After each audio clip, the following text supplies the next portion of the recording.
I'm Davina from Angelica Yarns, and in this video I'm going to show you how I join a new color to my project.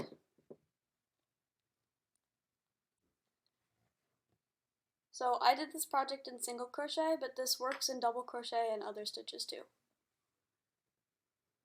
So you would start off your single crochet like normal with the first color. The red is going to be color number 1.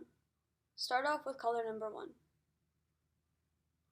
Instead of finishing your single crochet where you yarn over and pull through, you're not going to do that with color number 1. You're actually going to do that with color number 2.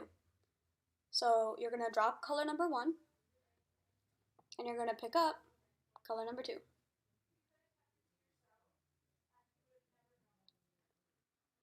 You're going to grab color number 2 with your hook, and you're going to pull it through these 2 stitches. Just like that. It's still kind of loose over here, so you should take the tail of color number 1 and just tug on it a little bit to tighten it. And now you have the option. You can crochet all the way across and just sew in your ends later if that's what you really want. They're right here. You can follow my video and just sew them in later. Or you can crochet over them, which is what I prefer to do because it's easier. So I'm going to show you how I crochet over my ends. So I'm going to take my ends, the blue and the red, and I'm going to hold it to the top of my project. Now I'm going to crochet into my project, but what I want to do is I want to make sure that these ends are over my hook. My finger's in the way. I want to make sure that these ends are over the hook. You see how they're over the hook with the project? And then I'm just going to single crochet, like normal, with the new color. And I'm going to do that all the way to the end of the row. So I'm going to single crochet, make sure that my ends are over the hook, and single crochet like normal. Literally crocheting right over these ends. This saves me a lot of time because I really don't like sewing them in. It takes up a lot of time. And this works for the most part as long as you're careful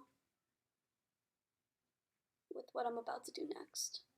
So when you get to the end of the row, you're going to hold your new color that you're going to continue to use off to the side. And you're going to take your 2 ends, the blue and the red, and you're going to hold them. And you're going to take your project that you just created, and you're going to pinch it, and you're going to pull it in the opposite direction of your ends like this. And it'll scrunch up a little bit, but that's fine. And then you're going to pick up your scissors, and you're going to cut it like right nice and close to the project itself. You'll see why in a second.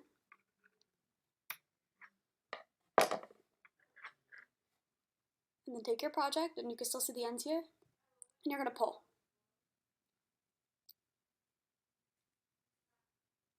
And that's it. Now your ends are underneath these stitches. So then you would just keep on crocheting like that never happened. That's how you change colors. Again, you don't have to crochet over your ends. That's just something I personally like to do. Not everybody likes it because it leaves like a trail if you're not careful. So you have to be careful. You have to really pull and make sure that it's pulled all the way through. But it's actually pretty easy to change colors. Thank you for watching.